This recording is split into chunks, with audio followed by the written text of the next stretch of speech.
कडाक्याच्या थंडीत व्यायामासाठी घराबाहेर पडलेल्या निलंगा तालुक्यातील अंबुलगा बुद्रुक येथील रहिवासी आणि पंचायत समितीचे ग्रामविकास अधिकारी विकास प्रशांत विश्वासराव कुलकर्णी वय वर्ष अंदाजे 45 यांचा गुरुवारी सकाळी व्यायामादरम्यान हृदयविकाराच्या तीव्र झटक्यानं मृत्यू झाला। मिळालेल्या माहितीनुसार विकास कुलकर्णी हे बुधवार दिनांक 24 डिसेंबर 2025 रोजी रात्री आपल्या मूळ गावी अंबुलगा इथं मुक्कामी होते। गुरुवारी पहाटे नेहमीप्रमाणे ते लांबोटा तोगरी रस्त्यावरून व्यायामासाठी घराबाहेर पडले।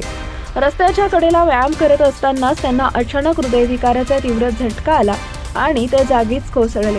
शेताकडे निघालेल्या काही शेतकऱ्यांच्या निदर्शनास ही बाब येताच त्यांनी तातडीनं कुलकर्णी यांना निलंगा येथील खासगी रुग्णालयात दाखल केले, मात्र डॉक्टरांनी तपासणी अंती त्यांना मृत घोषित केले। प्रत्यक्षदर्शींनी दिलेल्या माहितीनुसार व्यायाम करत असतानाच हा हृदयविकाराचा झटका तीव्र होता की त्यांना सावरण्याची संधीही मिळाली नाही। विकास कुलकर्णी हे कर्तव्यदक्ष अधिकारी म्हणून परिचित होते।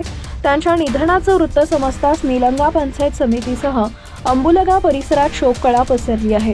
त्यांच्या पश्चात आई, वडील, पत्नी, एक मुलगा आणि एक मुलगी असा मोठा परिवार आहे।